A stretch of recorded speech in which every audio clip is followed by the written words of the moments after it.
Hi, gang, it's Adam. And Paul. Coming up on today's episode, we chat about last week's Super Bowl spots promoting upcoming Disney movies, cover the latest Disney news, and head to Anaheim to list our Fab Five attractions at Disneyland Resort. As always, we close out the show with some quick D. All that and more on today's episode of Gays Do the D.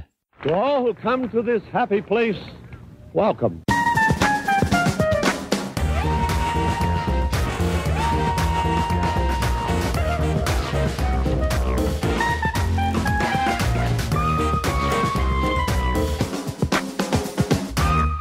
Paul. Yes, Adam. What are you doing here? I don't know. I woke up and was in your apartment.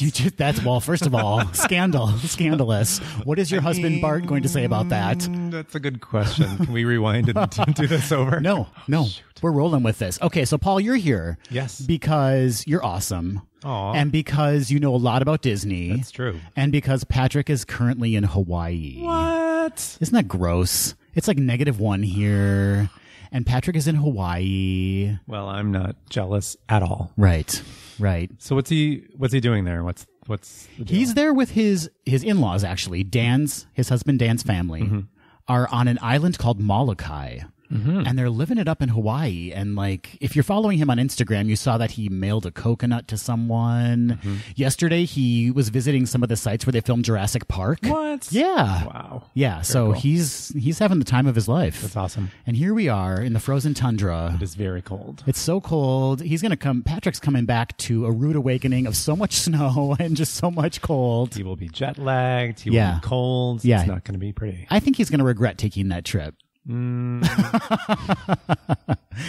Well, Paul, I'm really glad that you're here as my co-host for the week. I'm happy to be here. Thanks for inviting me. And this week is Valentine's Day, Paul. It is. Do you and Bart have any romantic Valentine's Day plans? We don't, but there's actually a reason for that. So we celebrate 2 anniversaries. We celebrate our wedding anniversary, but we also still celebrate the day we went on our first date. Oh, that's so cute. It's cute. Annoyingly, nauseatingly so.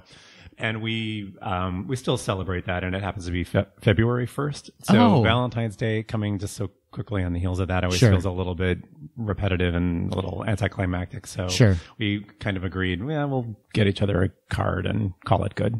That's nice. Do you stay in then? You don't go out. You just like stay in. You order a pizza. Pretty much. You're both in your underwear. So pretty much any night. The dog is... Your dog Ripley is like eating pepperoni that's fallen on the floor. Right. She's just in our grill looking for some droppings. Yeah. Well, that sounds like a really great way to spend the holiday. Matthew and I will probably be doing the same thing, although we have no reason not to celebrate. But like, we're at that stage in our relationship where it's just like, let's just stay in and eat and go to bed at 8:30. You're practically married. Yeah. I mean, that's what married life is like. Okay. Well, that's good to know. Something to look forward to. Major shift. So last week was the Super Bowl, and I know what a huge football fan you are, right? Yes, I am. The New England Johnny Jumpers, Patriots, played the LA Rams. The fact that I know that is like shocking to me. Astounding. I did it. Actually. I'm proud of myself. Good job. I feel butch. So I didn't watch any of it. Did you watch any of the Super Bowl? I didn't. I watched the national anthem and then I turned the channel. Yeah, and then I watched Grace and Frankie. So. That's like the gay Super Bowl. That's pretty close. Did that new season come out last week? It did. Actually, it came out that Friday, a couple weeks ago. It's been a couple weeks. So they clearly knew. They were like Super Bowl, counter programming. Yeah, they were like, there's an audience for the Super Bowl and there's an audience for Grace and Frankie, and never the twain shall meet. Right. Maybe during the halftime show, there's a crossover. You just pause Grace and Frankie and cut to the broadcast. Yeah, I considered watching because I knew typically there's some good ads that show during that are aired during the Super Bowl, but that was not enough of a draw.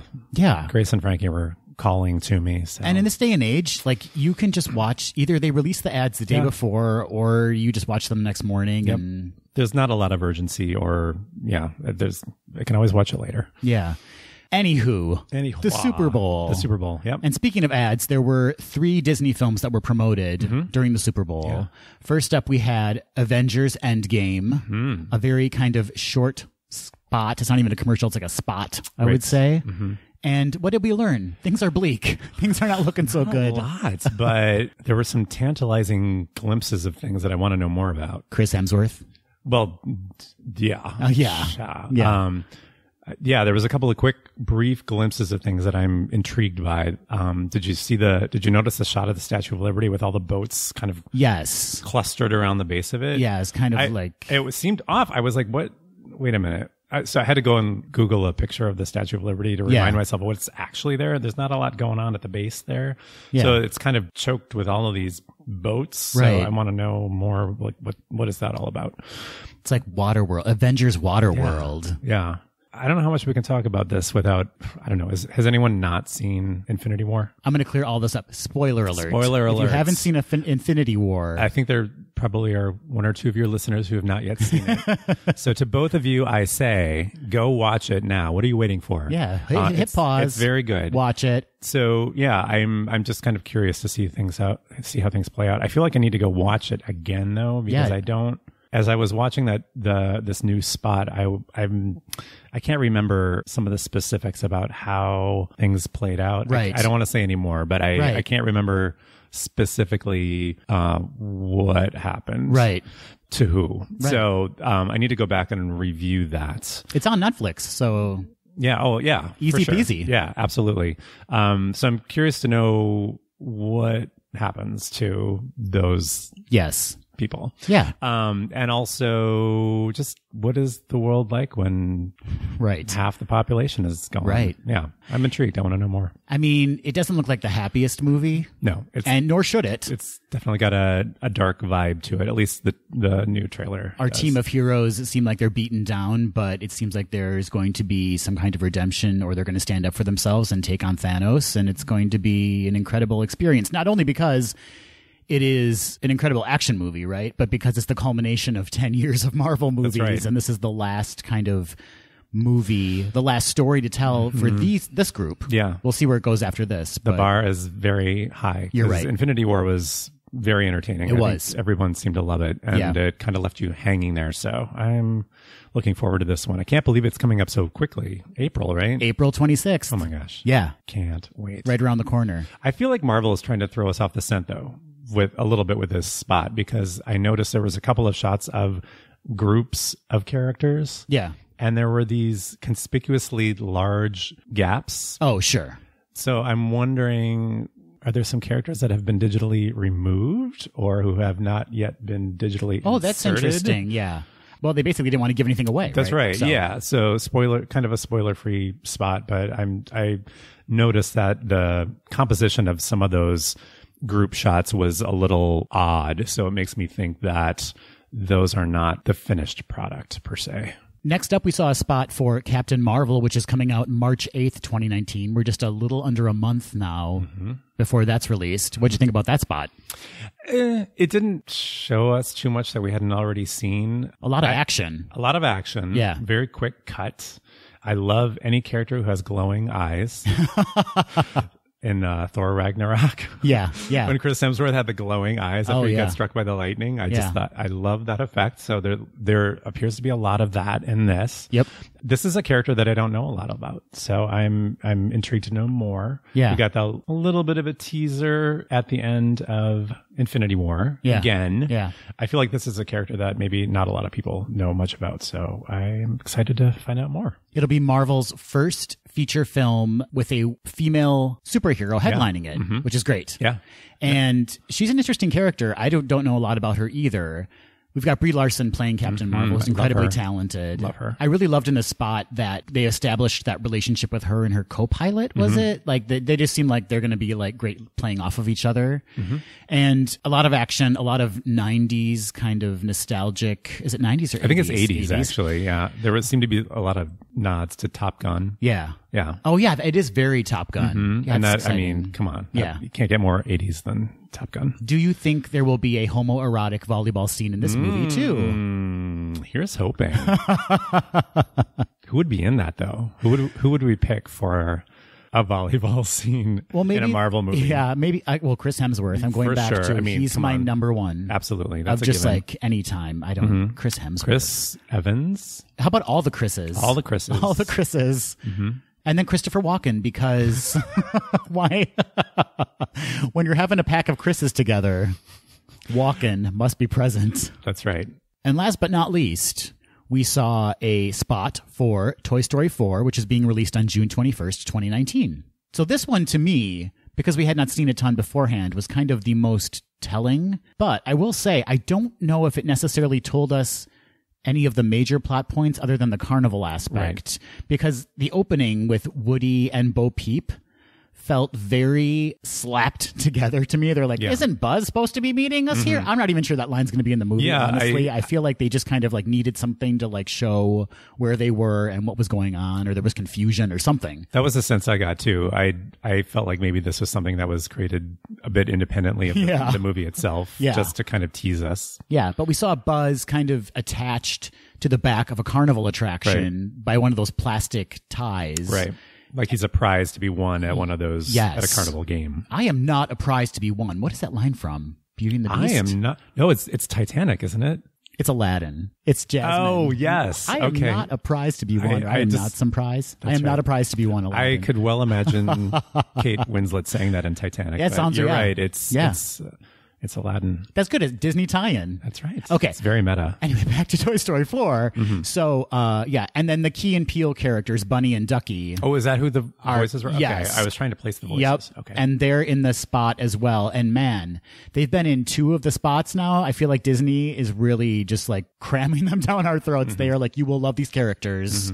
They're going to be a major part of the movie. And I wouldn't be surprised if they're a spin-off on Disney Plus, or they do some kind of like show or something where they turn these 2 characters who Disney is clearly trying to make us fall in love with into something else, or the next version of Toy Story.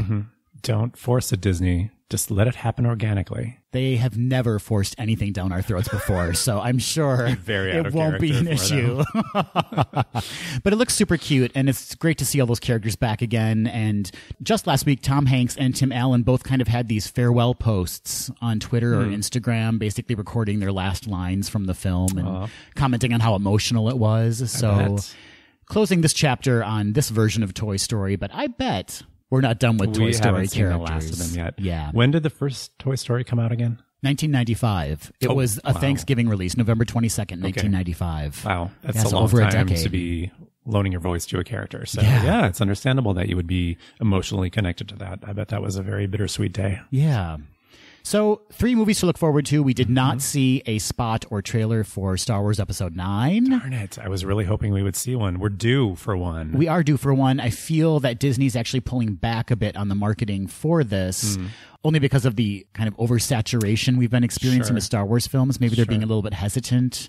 Or they just don't really need to. Honestly, everybody knows that it's coming out, and they can just hold back on it and wait. It could be a little bit of Star Wars fatigue, I guess.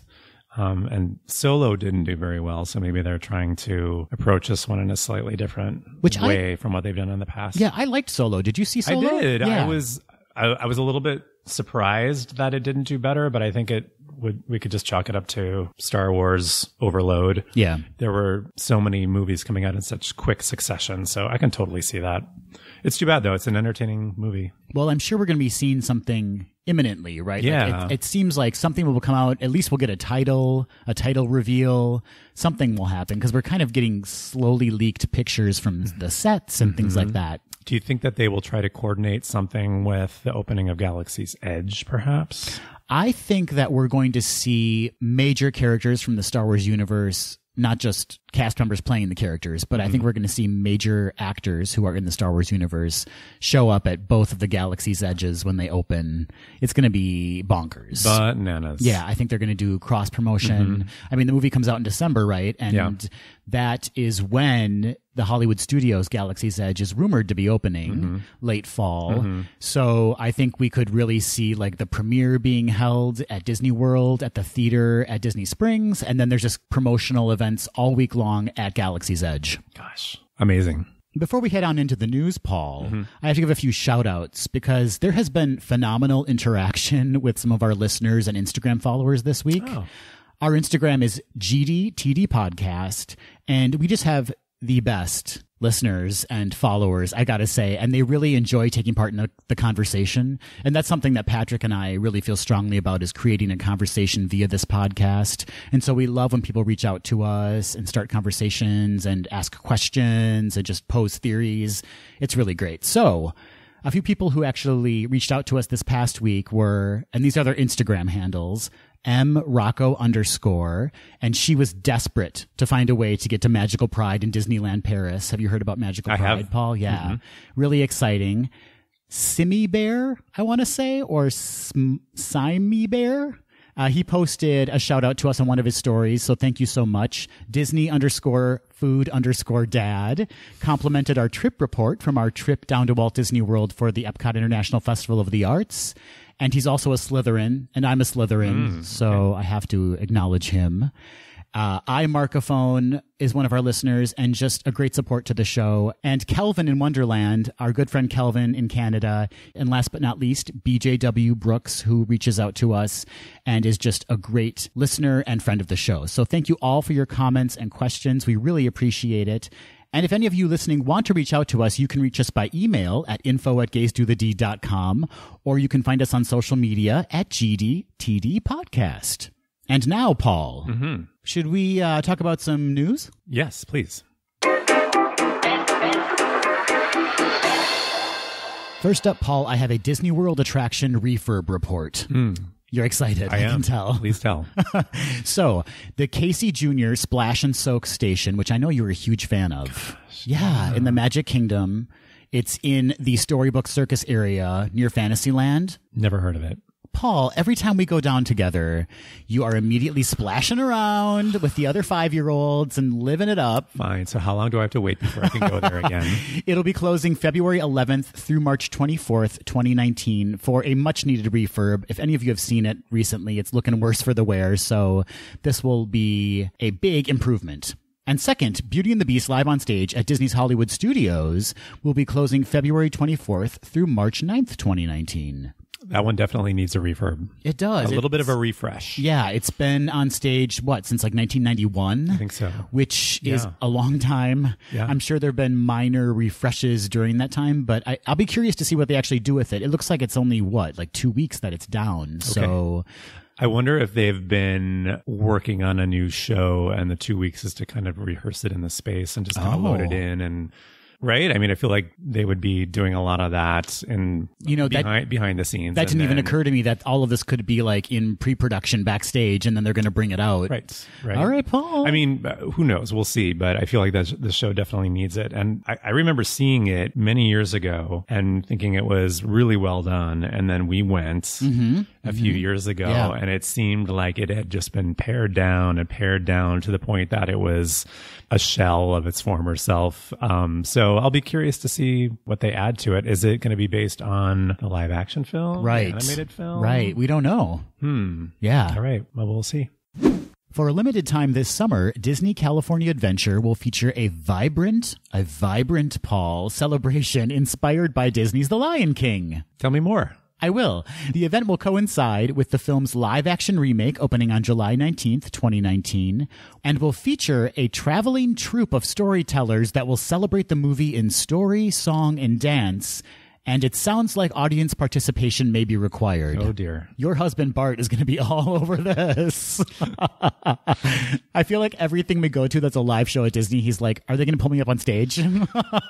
For someone who is so extroverted, he gets very shy when it comes to audience participation. It's a weird dichotomy with him.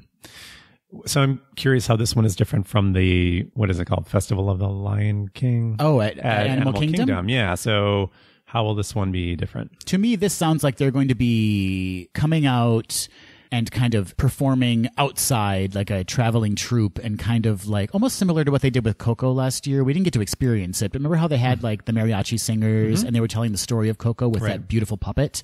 I think they're going to do something like that where it's kind of like a group of people kind of retelling the story of the Lion King through song and dance and interaction and what have you. Very cool. That's just my guess anyway.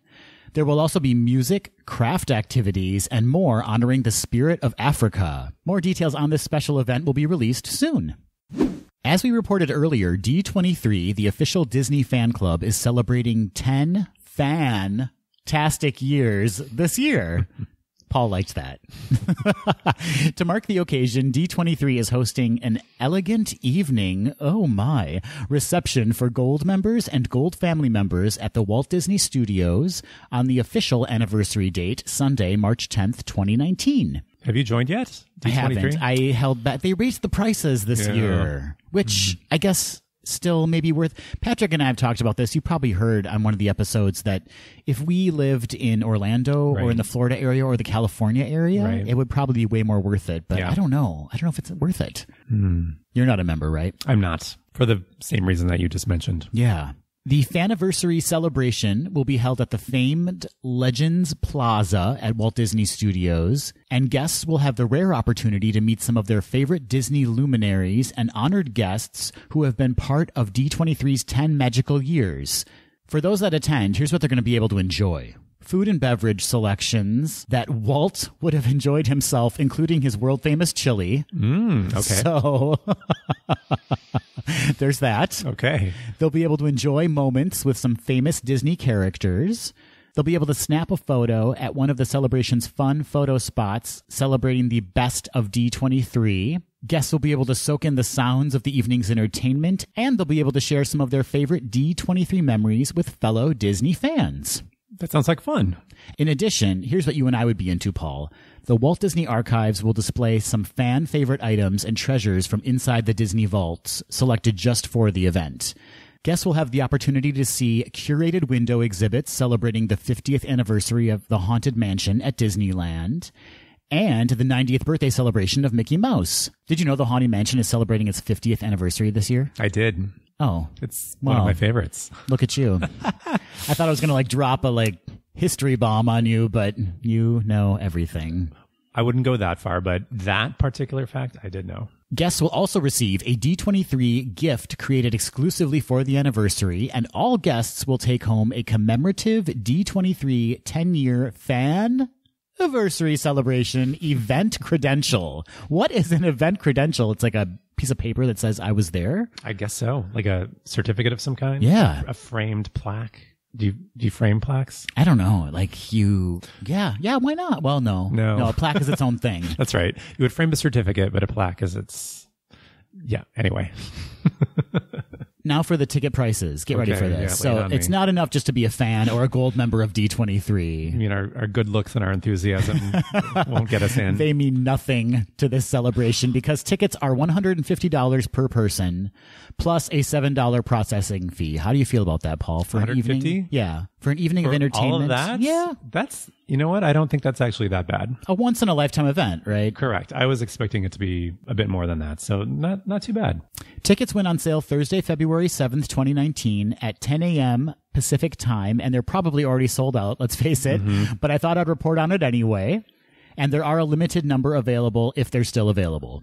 D23 Gold members may reserve a ticket for themselves and one guest, and D23 Gold family members may reserve tickets for themselves and up to 3 guests. Again, this event is being held on Sunday, March 10th, and will begin at 5 p.m. at the Walt Disney Studios and will last until approximately 8 p.m.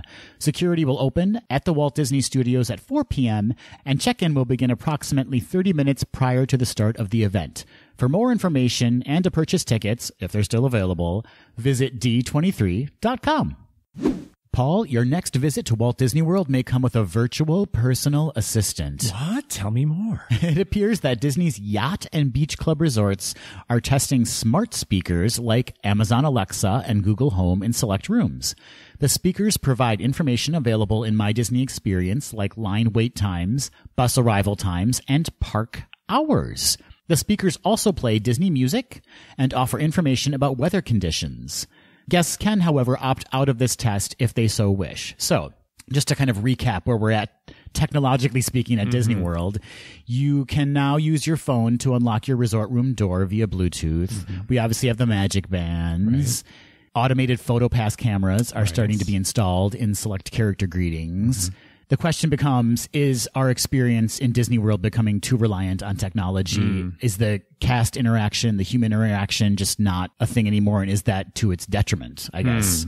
It goes both ways for me. I don't know. I don't see those as taking away from my experience. Those elements that I've experienced so far have made some parts of the experience easier. Yeah. I haven't missed, there's still so much human interaction when you go there. That's true. So I don't see it as a detriment yet, I should say. When we went to Disneyland in October, did you find just having everything on your phone to be more convenient, or did it feel weird not to be wearing a magic band? Was it odd to you?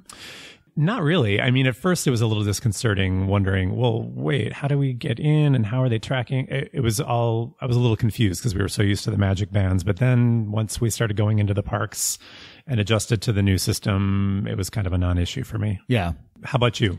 I appreciated the Disneyland experience more. I will say, just for me, what won out more than anything was just the Fast Pass selection the moment you walked into the park. I just felt like it was a more fair experience for everyone involved.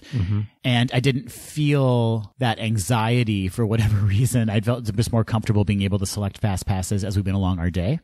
But I don't think this kind of talking speaker thing, I don't have one in my own home, and I would imagine I really wouldn't use it at Walt Disney World Resort. I like turning on the TV every morning and seeing that kind of home screen with like the park hours and the weather conditions like that I like. But I don't think I would feel the need to use a kind of virtual assistant in this way. And plus, my Disney experience, I'm on that so frequently when we're down there that I pull up all the information on that as well. Right. Yeah, I don't know. I hear about this speaker and it doesn't really register for me necessarily because I don't have one either in my life. Yeah. And also I spend so little time in the room. Right.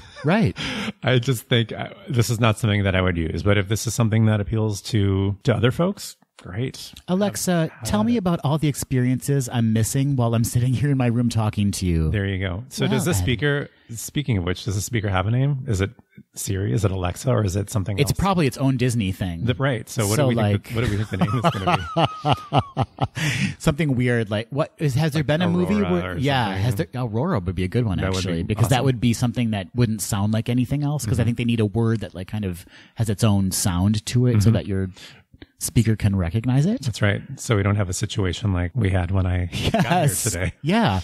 I said the word seriously, and then my phone said, boop, boop. Hello. How can I help you? A musical adaptation of Disney's 1997 animated film Hercules will play the Public Theater's Delacorte Theater in New York City's Central Park August 31st through September 8th, 2019. Paul, you were the one who alerted me to this story, and I love it. I want to go so bad. Me too. I think we need to make a trip. I'm down. I'm game. For sure.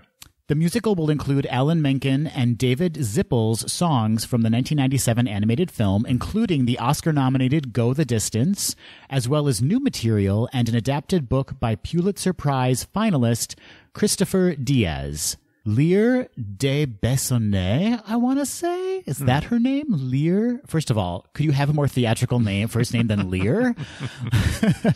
Lear. Like the king? Like the king. Lear de Bessonnet, or Bessonnet, probably de Bessonnet, will direct the production, which is presented through an arrangement with Disney Theatrical Productions, and will conclude the Public Theater's 2019 Shakespeare in the Park season, which unites equity performers with community members from all 5 New York City boroughs in staged presentations that are free to the public. Wow. Have you ever seen one of these productions before? No. I'm ashamed to admit that I lived in New York for 3 years and I never saw a Shakespeare in the Park production. And I regret that. My friend Angie went multiple times, but it's one of those situations where you don't know what the weather's going to be like. If the weather's not threatening, they pretty much perform rain or shine.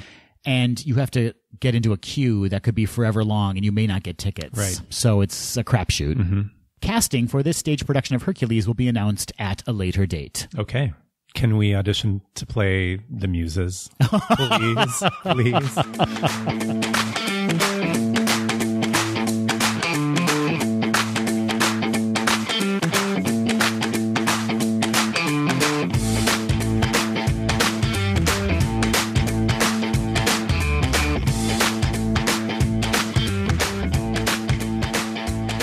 Hey, Paul. Hey, Adam. Do you remember last October 2018? Do you remember we took a little trip?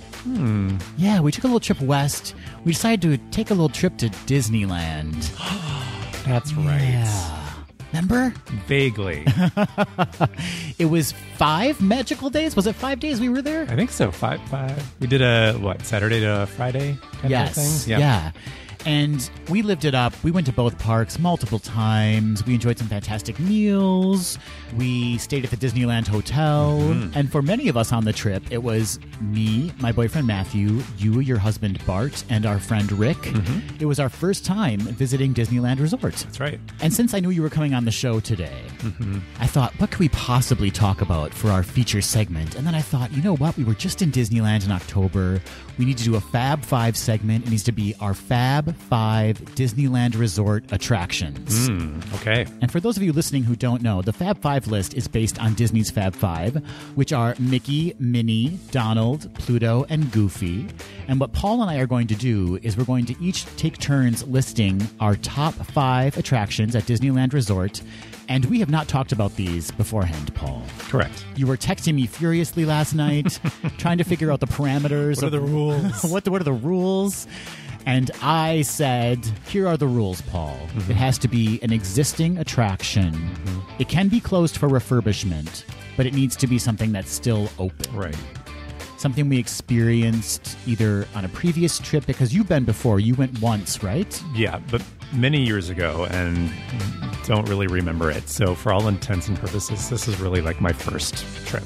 Got it. And so this was my first trip as well. And so what we're doing is we're listing the attractions that are either still open or can be currently closed for refurbishment, and that's where we're at. That was it. Okay. So, Paul, are you going to kick us off? Do you want to give me your number 5 Disneyland Resort attraction? Absolutely. And we're going in ascending order, right? We're going in.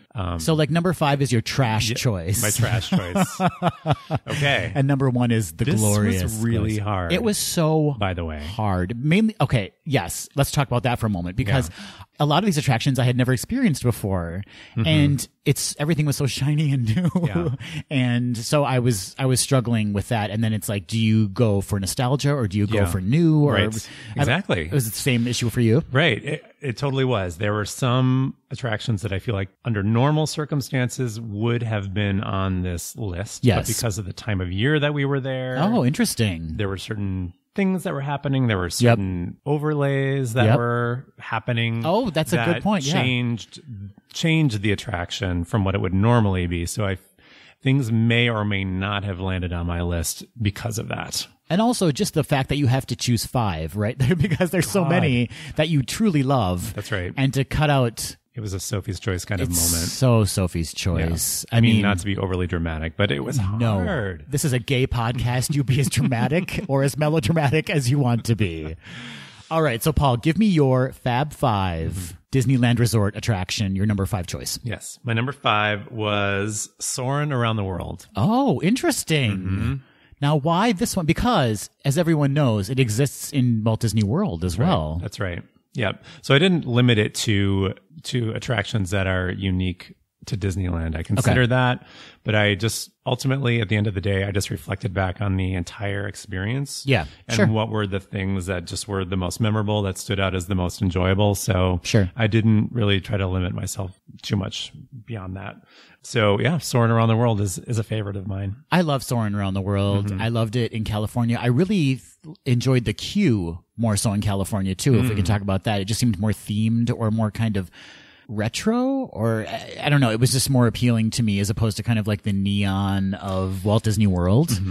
But that ride in itself is just phenomenal. And Patrick and I talked about this on our trip recap. For those of you that don't know, if you request B1, which is a row on the ride, you'll be placed in the center top row of the ride, and you'll have the best experience on the ride. That's the best vantage point. Yes. I love this ride. I find it exhilarating. Yeah. But also relaxing. Yeah, yes. And I love the music. Yes. That Jerry Goldsmith theme that has been kind of reorchestrated for the new version of this ride. I absolutely love it. And there's something about it, and I can't really explain it very well, but that I find kind of moving about this attraction. Oh, yeah. Yeah. I know that it's a feat of engineering to pull this attraction off, right? And yet, despite that, I feel like there's some simplicity about it. I'm looking at projections and there's a breeze blowing in my face and scents. and there's some gentle movement of the ride vehicle itself. Yeah. And yet it's so powerful for me. It's, and I think part of it for me too is listening to the reactions of the people around us, hearing people like oohing and eyeing and acting like we're actually perched on the edge of an airplane wing or something, and we're actually flying past these monuments. Yeah. That's part of the enjoyment for me as well. I always think it's hilarious that my boyfriend Matthew will go on any coaster, any kind of experience at all, but Soarin' Around the World is the ride he's most terrified of going on. He just cannot handle the fact that you're buckled in by a little seatbelt and kind of then very much just open to the air. Yeah. It's troublesome for him, and whenever he gets off, his legs are shaking like jelly. Yeah. It's just that illusion that it creates. Yes. Yeah. Yeah. You feel like you're just perched out there and your legs are dangling and it feels very vulnerable. Yep. But yeah, I find it, the whole experience to be very powerful. Excellent first choice, Paul. My number 5, Fab Five Disneyland Resort choice is Alice in Wonderland. Oh, nice. Because we were staying at the Disneyland Hotel, we had access to Extra Magic Hour, which was, we got into the park an hour before a majority of the people. And I believe you were sleeping in that one morning, but you did go on the ride with us eventually, right? I did. I feel like you all kind of humored me and you went on it a second time. So I was happy to do it. I loved that ride. First of all, I love an old-timey dark ride. That is one of the classics. Yeah. In fact, all of Fantasyland just charmed me to no end in Disneyland. Like, I just much prefer their Fantasyland to Walt Disney World's Fantasyland. Agreed. I thought it was so cute. But this is really a third generation kind of Disney dark ride. And it's interesting because it's a 2-story Disney dark ride. You're up on a second level at one point, which is kind of bonkers. But then in 2014, the ride kind of went through a refurb, where not only did they kind of improve the second story of the outdoor track, but they added these projection effects to the ride. Now, I had never been on the original version of the ride, but I gotta say, those enhanced elements to me just made it so magical and really kind of took it to a next level of dark ride. I'm not a huge Alice in Wonderland fan. All of you know that Patrick really loves Alice in Wonderland, so I'm excited to take him on this when we go in October. Oh my gosh, he'll love it. Yeah, but I just loved the kind of erratic nature of it, the way you do kind of feel off in the ride. It's very Wonderlandy, confusing. It's bananas. Yeah, it doesn't really follow the story at all. It just kind of throws you around wherever. Yeah, it's pretty trippy. Yeah, but I loved the colors. I loved the black light effects. I just thought it was incredible. Yeah, I love it. Now, as I understand it, I feel like the original version of the ride, the concept of it was that you are Alice. That's correct. Right? So you're kind of experiencing it through her eyes. You never saw actually Alice. saw her, right?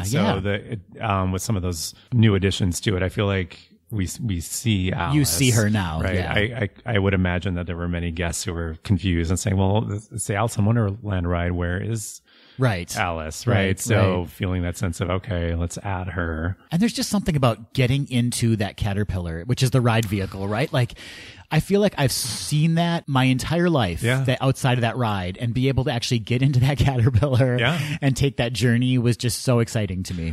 When I was on before, we talked about that beautiful Disneyland book. Oh, yes, yes. There's this fantastic photo in there of Liz Taylor and I think it's Eddie Fisher. Oh. And a couple of their kids in one of those Caterpillar vehicles. And it's the point where they're coming out on that second level. Yes, yeah. And you kind of come down that little short kind of incline. So it has not changed. And I think that picture was taken in 1956 or thereabouts. Incredible. Yeah. So you definitely feel that sense of that kind of retro vibe. I think the ride actually opened in 58, so it would have to be like right around there. So it was probably like shortly after the opening of that. But the book that Paul is mentioning, he actually talks about on episode 14 of the podcast, and it's Walt Disney's Disneyland, and it's published by Taschen. And if you want to hear all about Paul's review of that book, listen to episode 14. Check it out. All right, Paul, give me your number 4 Fab Five Disneyland Resort attraction choice. My number 4, classic Pirates of the Caribbean. Oh, yeah. Oh, Paul. Yeah. I'm ashamed to admit. Oh, Paul, I forgot. Now I'm regretting some of my choice. Oh, that should have. Okay. Anyway, go ahead. Sorry. You're absolutely right. There's really not a lot more to say about the ride in and of itself that hasn't already been said a million times. But what really struck me about this compared to the Walt Disney World version, which I'd been on many, many times over the Me years. too. Yep. I'd always heard that it was a different experience, and I was like, yeah. Okay, it's a few minutes longer. But I was really blown away by how those extra few minutes completely changes the feel of the ride for me. So it just felt much moodier and darker, and there was a bit of a more sinister vibe to it, which I love. There's a few more minutes at the front end where you're on the boat and you're going through the bayou, and it's just very quiet, and you're drifting past the Blue Bayou restaurant, and it's kind of setting the tone a little bit. And then you go into the caverns, and there's more time with that kind of eerie music and the waterfalls and the skeletons. And so it just gives it a slightly darker vibe. And there's more, you go down a second waterfall, which I think there's only one in Walt Disney World. And then there's some additional scenes. So some of the scenes are exactly the same as the one in Walt Disney World. But beyond that, on the tail end of the ride, there are a few additional vignettes and scenes that are not at the Florida version.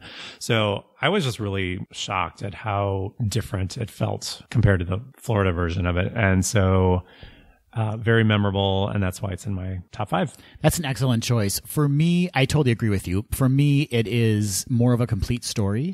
Like you get, and I know they just recently added some enhanced kind of show scenes and special effects and things like that. Like for instance, I never knew or never made the connection before that when you go down that last waterfall that you're actually being transported back in time to when the pirates were still alive, right? So like the whole first part of the ride is like their skeletons, and you know, it's like more of a present day experience. Right. And then when you go down that last waterfall, be it the only one in Walt Disney World or the second one in Disneyland, you're transported back. And in Disneyland's version, they actually have a pirate skeleton in a cage, was it? And then as you float by him on your boat, he transforms back into a pirate. And then you're like, oh, I get it now. Which I didn't notice it the first time we rode it. Yeah. I was busy looking at the octopus in the jewels or whatever. Yes, there's an octopus at his on the ground. Yeah. And I was just sort of remarking at how they achieved this sort of glistening effect of the octopus. And I didn't even notice the pirate transforming from a skeleton to a kind of a living, breathing pirate until the second time we went on. So there's so much detail on this ride. That's the other reason too why it's on my list, is there's just so much to take in. And you can go on it many times and still not see everything there is to see. And you're absolutely right about, like, it really is what makes it so much more expansive than the Walt Disney World version are the front end and the back end of the ride. Yeah. When you're actually in the village that the pirates are sacking, it's very similar in both parks. But that bayou experience is so pleasant and beautiful. Yeah. And then at the end of the ride, you're kind of going through like a broken down pirate ship, or it's really interesting. And unnerving. Yes. And you get to smell that great kind of burning wood smell that you experience in Spaceship Earth at Epcot too, when Rome is burning. Yeah, like, you smell the ash, and you see some of the the beams, sort of the beams, the structure of the ship. That's that are right. Sort of moving and swaying, and you think, is it supposed to be doing that? Is this going to come crashing down on top of us? Yeah, I really loved it. And as you said, the story just feels more obvious. Yeah. And the reason why it's longer too, I was reading up on this, the Florida version, why it's so much shorter is that it was never supposed to be there. Right. This was one that got added later due to popular demand of the public, people coming and saying, why is there not a Pirates of the Caribbean ride? And their thought process was, well, we're so close to the region where pirates, where they existed at the time, and there just won't be interest in that. And in Florida, what? They were wrong. So wrong. Yeah. So due to popular demand, they added a Pirates ride, but because of the space constraints, they weren't able to make it as full an experience as the one in California. Excellent choice, Paul. I totally agree with your choice. And I'm regretting that I don't have it on my list. It's but so good. It's good that we have variety, too. So what's your number 4? My number 4, Fab Five Disneyland attraction, is, keeping in theme with yours, a ride that exists in both parks, Space Mountain. Okay. And I had to add this to my list because I can't ride Space Mountain in Walt Disney World. And I love Space Mountain. Yeah. Classic attraction. Yeah. It actually first appeared in Walt Disney World in 1975. And was then brought to Disneyland in 1977. And when we were there, it was Space Mountain Ghost Galaxy. Right. So it wasn't even like the best version of Space Mountain, right?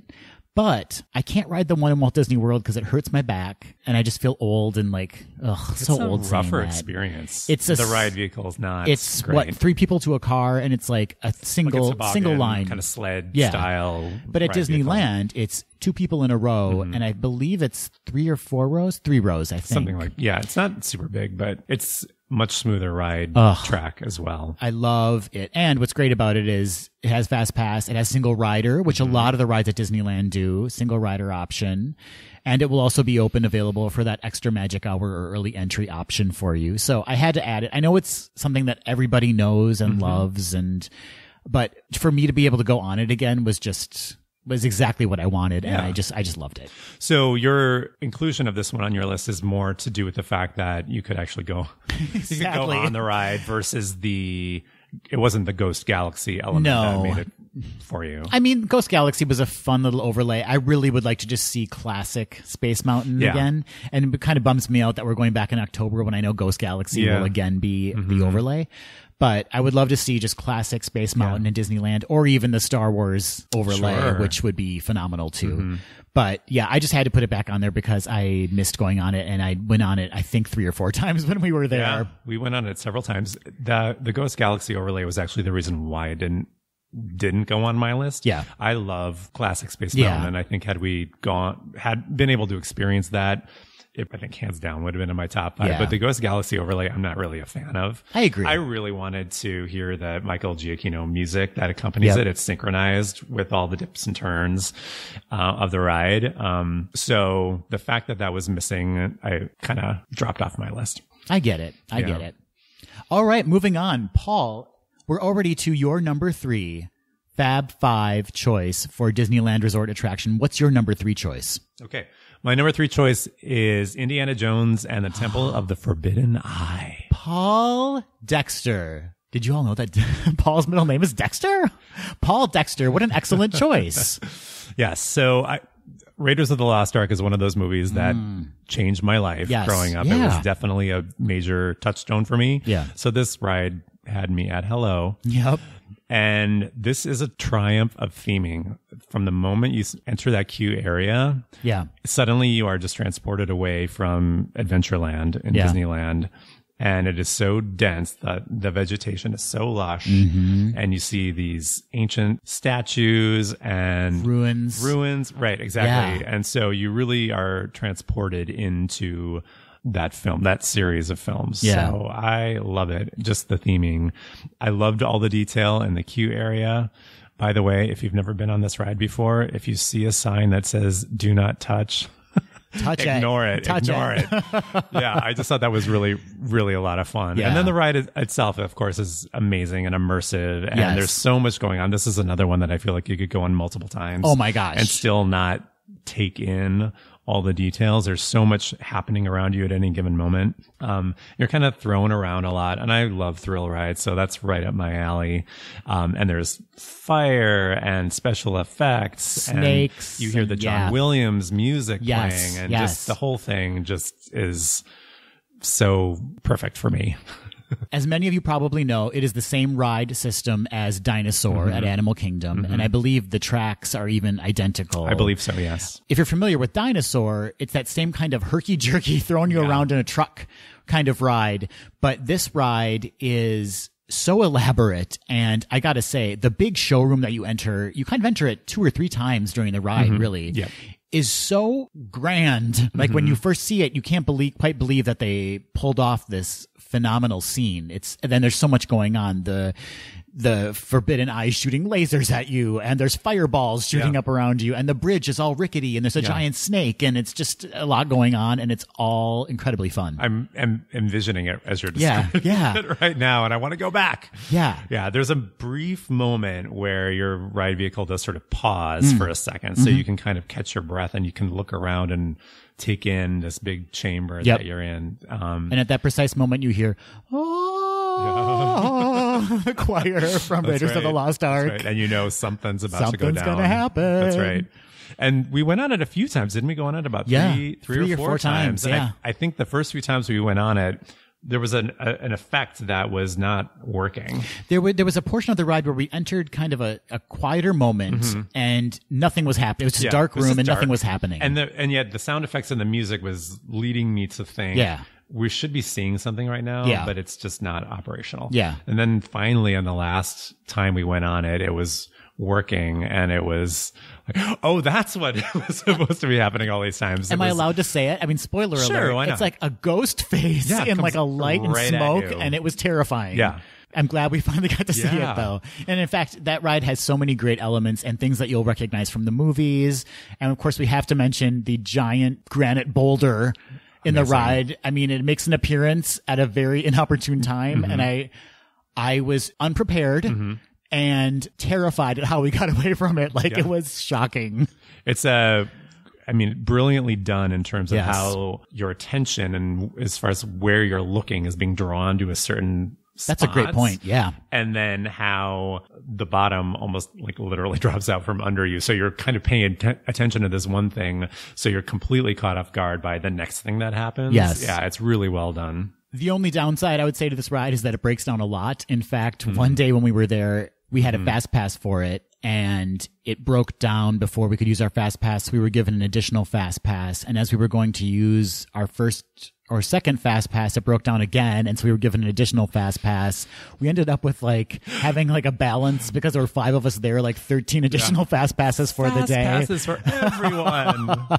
So the ride does break down a lot, but it comes up very quickly again. They figure out what the issue is and it comes up quickly again. It's a good one. It's a great, great ride. Great choice, Paul.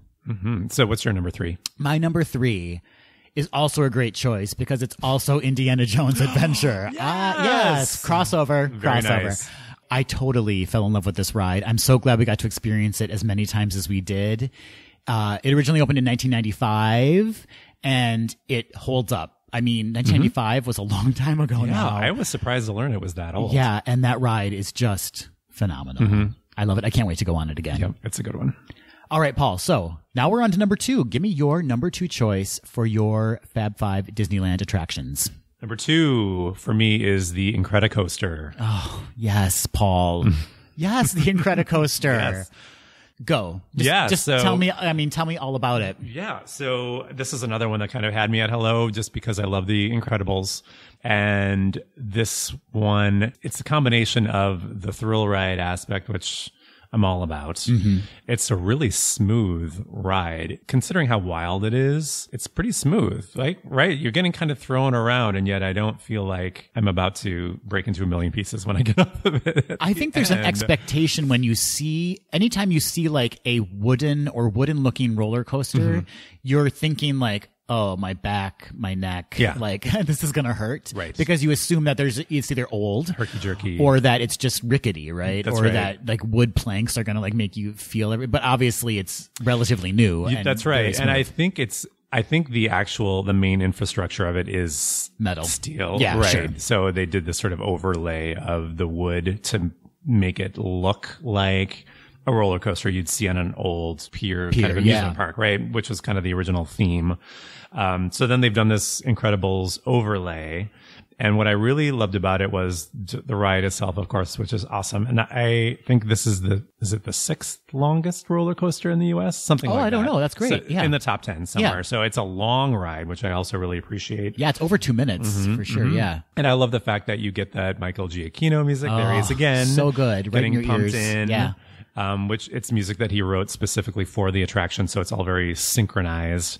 And there's a lot going on. You hear the music. There's some little snippets of dialogue that you hear from the characters, and then you see the characters popping up here and there. And the whole story of the ride is that Jack has escaped, has gone missing, and you're trying to track him down. Yeah. And trying to lure him in various ways. So there's a lot going on visually, and then they also pump in the smell of the num-nums. Cookie num-nums. Yeah. Gosh, it's so good. I mean, that right there, you get off that ride and you're like, where are the cookie num-nums? Because I need one and they're conveniently placed right outside the exit. How odd. There you go. Yeah, it's really well done. One other thing that I like about this ride is that it just feels like an extension of Incredibles 2. So clearly the Imagineers were coordinating their efforts with the filmmakers. Yeah. Because it just feels like an extension of the plot of Incredibles 2. So it feels very of the moment. I loved this. I'm a newbie to coasters. Okay, so listeners know that my first coaster was my first intense roller coaster was Rock and Roller Coaster, and I have never looked back. I always wanted to experience more, like higher, further, faster. I'm basically Captain Marvel, but so this one I have a problem. I will admit I have a problem with outdoor coasters, right? So if I can see like the horizon, or I'm aware that I might be just thrown and like, like who knows where I'm going to land. Right. I get troubled by that. So I did have a bit of anxiety before I got on this, and especially because there is an inversion, a rather large inversion, yes, and you're outside. But man, I loved this ride. The music enhances it perfectly, and it goes so fast. In fact, the launch, much like Rock and Roller Coaster, is 0 to 55, and you go basically straight, and then you go right up a hill, and you're like in the story. In that first tunnel, you're experiencing the story. And you know what else was great about this roller coaster, Paul, is that story is a huge element of it, so much so that the coaster pauses at times or has a hang sometimes at the top of a hill, right, because they want you to see that story being told. Like right, they want you to see Mrs. Incredible like extending herself and reaching for Jack in that tunnel. And so I really appreciated that it wasn't just all about the thrills. Right. It's so well done. And one last thing I would say about this ride, if you have not gone on it yet, I would really recommend going on it at night. Yes, Paul. Yes. Experience it both ways. It's definitely worth it to experience it both day and night, but the nighttime experience enhances it a bit because, for one, all the different lights from the park are on at that time, and that just sort of adds to the overall experience, just as far as, sort of sensory overload. Yeah. There's already enough to take in as it is, but at nighttime, just all those lights add to the experience for me. And then also, you can see some of the special effects of the ride itself a little bit more clearly in the dark because some of them are enhanced by the lighting effects, which you can just see better in the dark. So I would recommend checking it out at both times of day. I totally agree with you, Paul. If it's a matter of you just being there during the day, go on it still, obviously. For sure. But if you're there at night, oh my gosh, at night, it's a completely different experience. And Paul's absolutely right. Those lighting elements really enhance the story for you. Great choice, Paul. Thank you. Yes. And what was your number 2? My number 2 Fab Five choice for a Disneyland attraction is Fantasmic. Fantasmic in Disneyland. Okay. All right. So, Paul, I thought I knew Fantasmic at Walt Disney World. You don't know Patrick, Fantasmic. Patrick totally ragged on me for this when I was giving my trip report in a previous episode of our trip to Disneyland. You know, he was like, "Okay, you're clearly just like smitten with Disneyland," and like, I'm like, "No, I have to be honest with you. Fantasmic is a completely different experience out there. It really is." So we were fortunate enough to snag a reservation at Blue Bayou Restaurant, and we did the dining package, which enabled us to get front row seating to Fantasmic, and they gave us some lovely floor mats so that our tushies would be comfortable, because you sit on a terraced kind of esplanade which is on the rivers of America. So you're not sitting down in an amphitheater like you are in Walt Disney World. You're sitting on the ground. And because we had this dinner package, we were given a better viewing experience. The show takes place on the rivers of America, and basically on the end of Tom Sawyer Island is a stage. And there are many, many elements that are replicated, right? I mean, there's so much that's replicated. But because you're on the rivers of America and they have those giant ships there, they incorporate the ships as part of the show. So there's a Pirates of the Caribbean sequence, which was just incredible and was announced with this giant cannon boom, which I think scared everyone in the audience. Because even though there's those giant ships there, you're not aware that they're going to start moving across the river. And overall, I would say there's less of a reliance on water screening or I should say using that as a major story element. It's more of like, you're not just watching water screens the entire time. There's more going on. That's right. I feel like. Yeah. I feel like the Florida version of it relies way too much on the water screens. Yeah. And I didn't really realize that until we watched the California version. There's so many other elements then that I don't mind that there's water screens because it's not a crutch for the storytelling. You're right. It's just one piece. Yeah. And what caps it off in my mind as the better of the two Phantasmics, sorry Walt Disney World, is the incredible, and we were lucky enough to see it because it was functioning that night, the 45-foot tall dragon, the Maleficent dragon, who fans have nicknamed Murphy. Did you know this? They nicknamed him Murphy because of Murphy's Law, because when it was first launched as the new effect, it would never work. And so they're like, Murphy's Law, it's not working. So anyway, they refer to him as Murphy. But it's Maleficent. Right. And it's more of her as she appears in the cartoon. And she's fully realized and not just like a dragon head on a cherry picker. You know, it's like a real dragon that appears out of nowhere. It's breathtaking. And shoots fire. Yeah. And I mean, it's a phenomenal effect and really caps off the performance. That's right. When she breathes fire and then the whole surface of the lake or the rivers of America catches fire as well. I know that they do that in Florida as well. But I think because this dragon is so much better realized, the overall effect is just like, oh my gosh, it's really terrific. Now this one, in terms of the music, there were some new orchestrations and some new vocals. Has that one carried over to Florida as well, or is that just Disneyland? I don't think so. I think it's just Disneyland that's been refreshed. Okay. Yeah. Which to me is also like, why would you not? Because I don't understand why they would. I mean, I suppose they might have to change the show down. Maybe they just don't want to change the show. But it's not like, no, you're right. I know it's you're not right. substantively different, but I don't know why they wouldn't just change it at every venue. And everything I'm saying should come with a footnote that it was our last night there. It was like the last thing we experienced. I mean, we did do some Disney Springs things the next day, but like it was our last like time in the park. And we just had this like really great meal. We were like totally feeling the Disneyland vibe. So part of it could just be like, we had some cocktails, whatever. But it really truly was a perfect way to end our trip. It really was. All right, Paul, are we down to number one already? We are. We're at our number one. Paul, hit me with your number one. Guardians of the Galaxy Mission Breakout. Totally disagree. Tell me all about it, Paul. Well, okay. So this is a favorite, and I'm having a hard time separating in my mind. Is it because it's Guardians of the Galaxy, or is it still that connection to Tower of Terror, which is right? I get it. A huge favorite. But I love the being shot in the air and then the drops. I know it's not everyone's favorite. I love it. Yeah. And so I like the changes to it in terms of being a little bit more unpredictable as far as when you get shot up and when you drop down.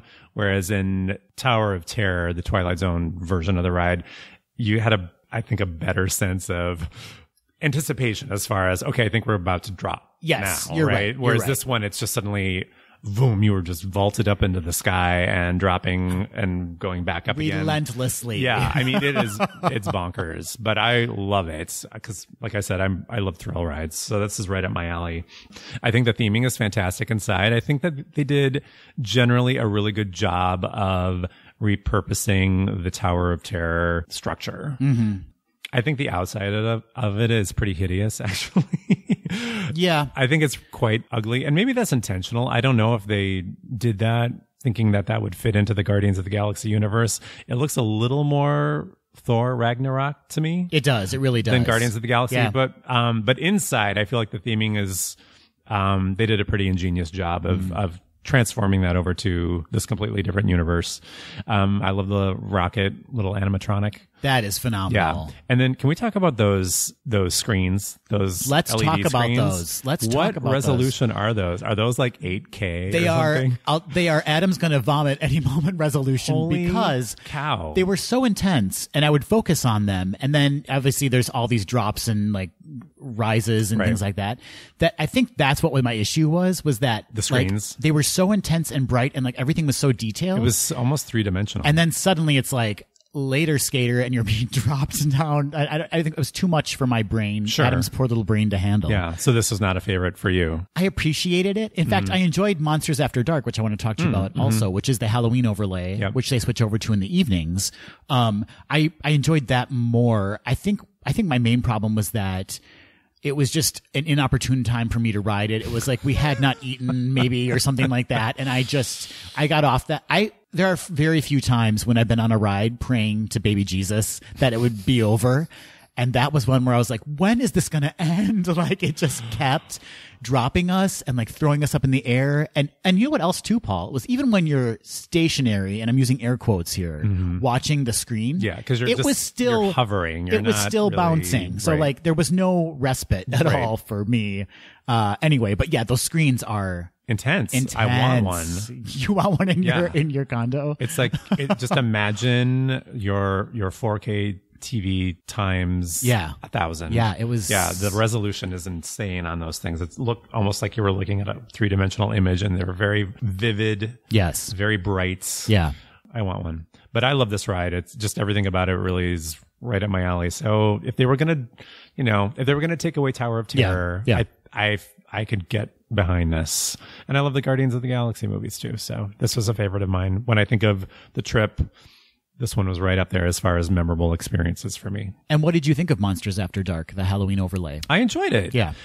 It was being touted as a sequel. There was more to the story, but you were being thrown around so much that any story that ostensibly you're supposed to be paying attention to is kind of getting lost. Yeah. So it was kind of neither here nor there for me. It was just kind of more of the same, which was great for me because I enjoyed the first version of it. So yeah, it was good. When we went on it for Monsters After Dark, there was a family trying to bring a child onto it who was not having it. And God bless them, they did not care. And that kid went on that ride. Yeah. And they were like joking around like, he went on the one earlier today when it was just Mission Breakout. It was totally fine. But this one he's like terrified of. And he was like screaming. Yeah. He was like, what, maybe 6 or 7? Traumatized. Maybe, yeah, like, very young. Probably about 6. Oh my gosh. He just bawling as he got off. And we were all applauding. We were trying to, trying to calm him down and let him know, hey, it's going to be okay. You're okay. Yeah. And you made it through. We were all applauding him and saying, right on, man. And he was not having it. Ran off that ride. Yeah. Poor kid. Scarred for life. I appreciate your choice, Paul. I appreciate all of the elements that the ride offers. I think I was just in a bad moment, or maybe it's just a little too intense for me. Sure. For me, it boils down to the intensity of the screens and the never-ending movement. Like even when you're watching the show elements, the screened elements, the car is still kind of hovering or floating. Right. Yeah. If you're prone to motion sickness, if you're sensitive to thrill rides, this one is probably not for you. I can say to your listeners that of our group, I think I'm the only one that doesn't experience any sort of motion sickness. We all have. Matthew doesn't either, but we all have moments. Everyone has their moments. There's some element of a ride, whether it's the movement or what you're looking at or the combination of the two, that would make people queasy at various points. I seem to be the only one that does not suffer from any of this. So this ride, totally right at the top for me. Excellent choice. Disagree. And that's allowed. So what's your number one? My number one choice. Look, I just want to talk more about Disney. So it was the Incredicoaster, but we've already talked about that. Yeah. And I love the Incredicoaster. Yeah. I loved it. The Incredicoaster at night specifically. Yeah, for sure. But I'm just going to pull out a new number one. Okay. Because this, I think, isn't equally as fantastic and deserves to be talked about. And that was Paint the Night. That was on my list. Yeah. And I took it off. There wasn't an option. Because it's... Then we should talk about it. Because, yeah, for sure. Because it is a parade. It's kind of Main Street Electrical Parade 2.0 or maybe even like 10.0. Yeah. It's advanced so far. It originally opened in Disneyland, but we saw it in Disney California Adventure because it was moved over there in 2018. And just some stats about this incredible parade. It features 1.5 million LED lights. It has 75 performers. It features the song When Can I See You Again from Wreck-It Ralph, although they sing When Can We Do This Again? When Can We Do This Again? Yeah, something like that. Which I normally find repetitive parade songs irritating. But that one could have kept going, in my opinion. I was dancing along. I loved it. It is an earworm. And the parade references Baroque Hoedown, which is in Main Street Electrical Parade. So, like, there's that great tie-in to it, too. Okay, so Paint the Night. Yes. So this one was on my list, and I took it off because it's no longer running. You're right. I think it's going to come back. It closed in November, right. So the question, I guess, for me is it permanently gone? I think it's just on hiatus. Yeah, so for that reason, I took it off my list. Okay, because when we were texting last night, Paul was like, Paul was like, what about things that have closed? And I'm like, has anything closed since our visit in October? And I said, yes. And I was like racking my brain trying to think. And you're right. It is technically like gone. I think it'll be back. I think it was just like on hiatus. I would assume it would come back, but who knows? So it features a lot of Disney classics, floats, lighted floats, brilliantly lighted floats. It's dazzling. I mean, I don't use that word often, but it's dazzling. It took my breath away, honestly. And there's like a little mermaid float, which is just incredible. There's a Toy Story float. There's a Cars float. Oh my gosh, the semi from Cars. I don't know Cars that well, but the semi with like the kind of multi-dimensional lighting in the container portion of it. Staring at it, trying to figure out how are they achieving that effect. But it's just, I think a lot of little LED screens just strung up and then like multiple layers of them. So you're kind of getting this weird multi-plane effect. Just beautiful. And then of course all the performers are wearing costumes that have lights on them as well. Like, fiber optic and LED lights strung throughout. I was really just so taken with it. And we were in a prime viewing area. We were actually at Pixar Pier, kind of at the starting point of the parade, or one of the parades of the evening, the starting point for that particular parade for the evening. And very low crowds in that area. We were able to stand right against the edge of the street, basically, and had a perfect view of each float and each performer group as they came by. Yeah, it's really well done. In fact, we went twice. We went back the next night or maybe 2 nights later. But you and Bart and Rick did, but Matthew and I pieced out because we were tie-tie that night. It was a long day.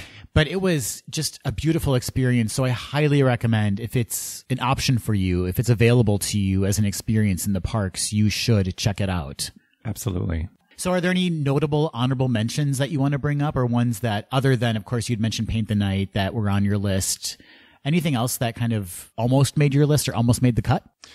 Yeah, I had a couple that were really close. So I mentioned the fact that there was the holiday overlay. Haunted Mansion. For the Haunted Mansion. Yeah. I think under normal circumstances, that one would have been on there, just because that one is not terribly different from the Florida version, which is, I would say, probably number one for me. But another one that I considered was The Void, Secrets of the Empire. I had that on my honorable mention list too. That was an incredible experience. It really was. And we went into it with no expectations whatsoever. Right. It was almost like a kind of a throwaway, man, we're just killing time before we head to the airport to come home. Let's just check it out. And we stepped out of that experience and we all sort of looked at each other like, what just happened? What did we just do? It was really cool, and I totally want to do it again. So for those of you that don't know, Paul is referencing The Void, Star Wars Secrets of the Empire, which is a virtual reality experience, a walkthrough experience, which can be found at Downtown Disney in Disneyland Resort and at Disney Springs in Walt Disney World. And basically The Void partnered with Lucasfilm and ILM Lab or X Lab or whatever it's called, and they created this phenomenal walkthrough experience where you have virtual reality goggles on and a vest that allows you to feel things. And it is truly a mind-bending experience. You're not quite sure what's real when you walk out of there. That's right. It's kind of next level. There's aspects of it that are really kind of disorienting because you just can't quite wrap your head around the fact that I'm looking down at myself and I appear to be wearing a stormtrooper outfit, and I'm looking at my friends and I know like they're standing right there and we're waving at each other, but they look like stormtroopers as well. And I'm shooting blasters at things and I'm being shot at with blasters, and I can feel, because of the vest that I'm wearing with the sensors that are in there, I feel that sensation of I'm being hit. It doesn't hurt. You just feel a slight little zap. You touch things and they're there, like the things are there, the elements are there. And what was most shocking to me was, because this storyline is set during or just prior to Rogue One, because Cassian Andor, Diego Luna, is kind of the guy who talks you through your mission. Right. But what was most jarring to me, and this isn't really giving anything away, is there's a person, a worker, a void worker, who's standing in a room with you when you're all suited up and ready to go. And he or she says, okay, put your visors down now. And you put your visors down, and suddenly a door opens and K2SO, the robot from Rogue One, pops his head through the door. And it's just like, he's he's there. He's there. Like it's incredible. And they do elements of temperature and smell as well. Yeah. So I won't say more than that because I don't want to give anything away, but it's completely immersive and just kind of very mind-bending. For me, I was just blown away by it and had no expectations whatsoever. So that was a pleasant surprise. And what, $35 per person? I believe it was around Something that. like that. Yeah. So not very expensive at all. Yeah. As one of my runner-ups, I had Radiator Springs Racers in Cars Land, which was another great experience. And as I've said multiple times on this podcast, I'm not a Cars fan, but the work they've done on that is really phenomenal. Yeah, it's undeniable and impressive. That whole part of the park. Yeah. You feel like you've really stepped into the movie. That one I considered for my top 5 in terms of being really immersive and just overall really impressively done. But like you, I'm not a huge Cars fan, so there was not any sort of emotional connection for me for that one. Same. But I enjoyed it. Yeah. Well, great. Paul, this has been delightful. And it was wonderful to be able to kind of use this segment as a way to relive our memories from our amazing trip in October. I really want to go back. I do too. I mean, I'm going in October. I want to go at a kind of Disneyland neutral time when there isn't a holiday season they're celebrating, to be able to see the park as it is kind of in normal mode. Normal operations.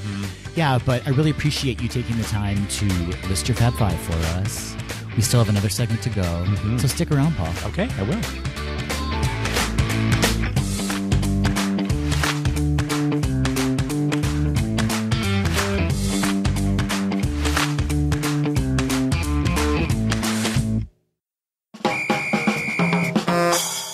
Paul. Adam. It's time. It's time for some quick D. Yay! And this week we're going classic again. It's Quick D Classic, which means that Paul has a question for me. I have a question for Paul. We have not discussed what these questions are going to be. It's very exciting. Anything could happen. Oh, I'm nervous. And Paul, you're going to start us off with your Quick D question for me. Hit it, Paul. Okay. So here's the question. Yeah. This came up at work this week. Yeah. And I was a little stymied by this question. And so I wanted to run it by you and see how you would respond. Okay, this feels very serious. I'm focused. I'm ready to go. What kind of animal is Goofy? He's a dog, isn't he? Is he? He's a dog. He's like a dog ears and dog nose. That's what I thought. But there apparently is an opinion out there, a popular thought that Goofy is, in fact, not a dog, but a cow. What? Why? That was my reaction. So I thought, who better to ask than my good friend Adam, who is probably more well-versed in Disney than I am. I have to believe that there's some kind of short or even in the Goofy movie where they reference him as a dog. As a dog. Right? Like, doesn't it seem like... I mean, I've seen pictures of him and Pluto together, kind of like, hey, we're the two dogs of the Disney universe, posing together. But apparently there is this belief out there that he's a cow. Who are these people? That's what I want to know. And I think it stems from the fact that his girlfriend is Clarabelle. Did they date at one time? Are they still dating? I don't know. I think we'll have to look at Facebook to see what their relationship. It's complicated, Paul. We're taking a break. I don't know what the status is of that relationship currently. I heard that they are dating, but they're in an open relationship. Oh, really? Yeah. And he's on Grindr. Oh, really? And Scruff. He's playing both the apps. Is there another? There's probably there's so many apps I don't even know. Tinder. That's all I got. Man Match. Is that one? If it's not, it should be. Yeah. Okay. So, well, that's, I guess, I mean, to me, he's always been a dog. And because, let me just bring this up too. If in fact he was dating Clarabelle, and this is not to say that everyone from a certain race or animal group looks the same, but don't you think they would have similar features? Like she has those nostrils that you could stick your fingers through. She's very clearly a cow. Bovine. So wouldn't he also look like a cow? He looks like a dog. And I feel like there's elements of his face that could be construed. What about as the ears? Such. What about the ears? Like the long ears? I know. But so I Googled it. Okay. And there were many links arguing one way or the other. And I want to know if there are any listeners out there, because clearly you don't know either. So are there any listeners out there that can set us straight one way or the other? Who can give us definitive proof that he is either a dog or a cow? And he wouldn't be a cow, right? He'd be a bull. He'd be a bull, I guess, which even makes it even worse. I like, not worse, but just like, clearly he's not. Write in, people. Okay, here's how you can reach us. You can reach us via email at info@gaysdothed.com, or on social media, you can reach out to us at GDTD Podcast. If you think Goofy's a cow, please write in and explain to me how you think Goofy's a cow. You got to sell me on this, because I'm not buying it. But I was surprised, first of all, that I'd never heard this before. But apparently there are people out there that think this. There's a conspiracy theory out there. This is some like Reddit QAnon situation. Like, oh God. Yeah. My gut is telling me he's a dog, that this is just somebody out there stirring some stuff that's trying to just throw us all off. But I think he's a dog. But if anyone can prove otherwise, please, by all means, let us know. Let us know. All right. That was interesting, Paul. I appreciate that was a good quick D. Confusing quick D. Yeah. All right. Here's my quick D for you. Paul, we travel together frequently. We travel to Walt Disney World together with your husband and our friend Rick and my boyfriend Matthew. We travel to Disneyland together. Here's what I want to know, Paul. Let's say Thanos nixed all of us, aside from you, off the earth, okay? But you still had an urge, and why wouldn't you, to go to a Disney park? What 4 people currently living? They can be celebrities. They can be family, friends. Celebrities are more interesting because listeners will know who they are. Let's stick with celebrities. What 4 celebrities are you going to take with you to a Disney park in replacement of the people you truly care and love about most in your life? That's it? Okay. I thought you were going to keep going. Okay. Well, I was going to list the people you truly love and care about most, which are Bart, Rick, me, and Matthew. Clearly, the 4 of us are the only people that you really, truly look up to and admire and appreciate. Your parents, forget about them. Your sister, nah. Gosh. Okay. So just to confirm, I'm understanding this question. Thanos has obliterated half the population, and you 4 just happened to be. We're 4 of the millions. 50% that turned into tiny triangles and blew away in the breeze. Okay. Which 4 celebrities are you going to take to a Disney park with you? Yeah. Living or dead? Well, if they're dead, Thanos got them too. So let's say living. Living. Okay. Yeah. I got to ponder this for a moment. Take your time. If Chris Hemsworth is one of them, I'm not going to be mad about it. If he's shirtless the entire time, I'm not going to be mad about that either. Oh my gosh. He was actually, he did pop into my head, and I was trying to think, how could I spin this so that it doesn't sound completely lascivious and gross? This is a gay podcast, Paul. Okay. You go as gay as you want. I was thinking he could give me some insights into working for the Disney company. No, it would definitely would have to be someone who I think would be fun-loving, go with the flow. Yeah. This is one of the first people that popped into my head, and I don't know why. Yeah. But this is probably about the gayest possible choice. But I'm going to say Lady Gaga. Yes, of course, Lady Gaga. Because she's Lady Gaga, of course. But there's a specific reason, a couple of reasons why I would invite her. I think she'd be a lot of fun. Yeah, she would be fun. She'd be a lot of fun, and would probably just sing at the drop of a hat. So I feel like we would traipse through the parks and we would be singing all the Disney princess songs. Yeah. That would be fabulous. Do you think she'd apply a deeper meaning to everything you experienced, though? She'd be like... Exactly. And that's the other ride reason. Is like the universe cradling me in its arms and telling me that everything's going to be okay. Yes. And then she'd start singing The Shallows. To an extent, I could deal with that to an extent. The other reason why I chose her is because she is very hard on her sleeve, and she is very open to letting the emotion of really any aspect of life kind of just wash over her and carry her away. She's just very open to that. And I feel like when I'm in the Disney parks, I sort of am more open to that myself. I Sure. just Yeah. allow myself to feel whatever emotion I'm going to feel, whether it's joy or nostalgia or, being moved by anything for any particular reason. Right. So Perfect. I feel like I'm much more tapped into that when I'm at the parks. And I feel like she just kind of drifts through life being tapped into that at, 24/7. So I think that we would be very connected in that way. All right, so Gaga. Yeah. And how many am I have to pick 4, huh? You have to pick 4. You have to pick 3 more. Oh my gosh. If your next choice is Bradley Cooper, it's going to be like 2. Well, wait a minute. No. But if Bradley Cooper and Chris Hemsworth start kissing, then shirtless kissing, then I'm for it. Would that happen though? This is my fantasy though, so Yeah, really, yeah, anything can happen. Yeah. Whatever I say goes. Okay.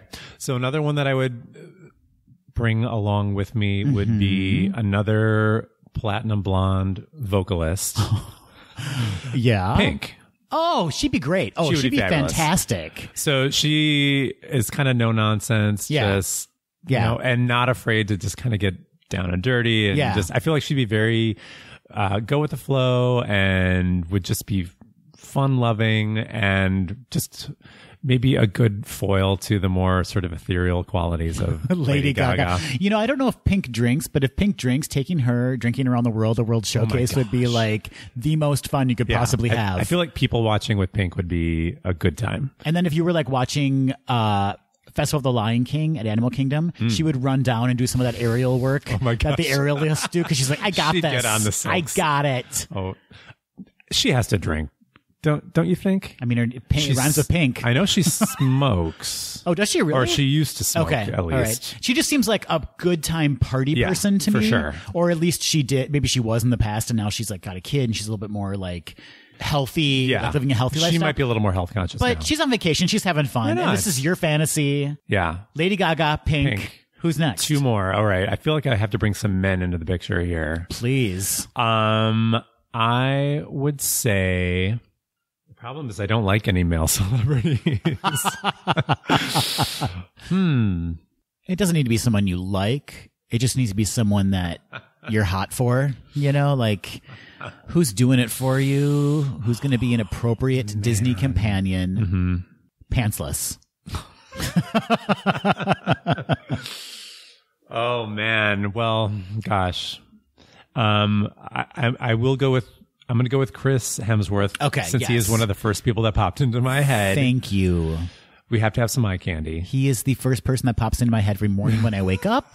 He's the last person I see in my head when I go to sleep. Chris Hemsworth. I think it'd be fun. He would be. He doesn't seem to take himself too seriously. Yeah, he would. He would be fun. And he's really great to look at. Just so good looking. Right? I mean, just a perfect specimen. Sorry, we just lost ourselves there for a second. Oh my gosh. And last but not Last but least, certainly not least. yeah, your choice for a Disney park guest, because Rick and me and Matthew and Bart are dead. So I've got Gaga, I've got Pink, Yep. I've got Chris Hemsworth, Yep. and I think I'm going to go with Kristen Bell. Oh, and the Disney connection. That's Exactly. great. That's great. Yeah. And she's another one that just doesn't seem to take herself overly seriously. Yeah. Fun loving, but sweet natured. So Kristen, I'm going to go with her as my 4th choice. It's interesting that you only chose one man and that it was Chris Hemsworth. I feel like at one point he'd pull you aside and kind of be like, Let's make out. yeah, Right? he's in Disney. He wants to experiment. What happens in Disney stays in Disney. Isn't that, isn't that what the saying is? That's what I say. It's interesting that every single person I chose is blonde. Why is that? Because Varying shades of blonde. you're a ginger with inadequacy issues, apparently. I'm an aspiring blonde. Yeah. I'm kind of borderline. I'm kind of strawberry blonde. We'll go with that. Blinger. Blinger? Blonde and ginger. There we go. All right. That's those are my 4. Gaga, Pink, Hemsworth, Kristen Bell. What do you think? I probably would have thrown one Uggo into the mix just to make me feel good about myself.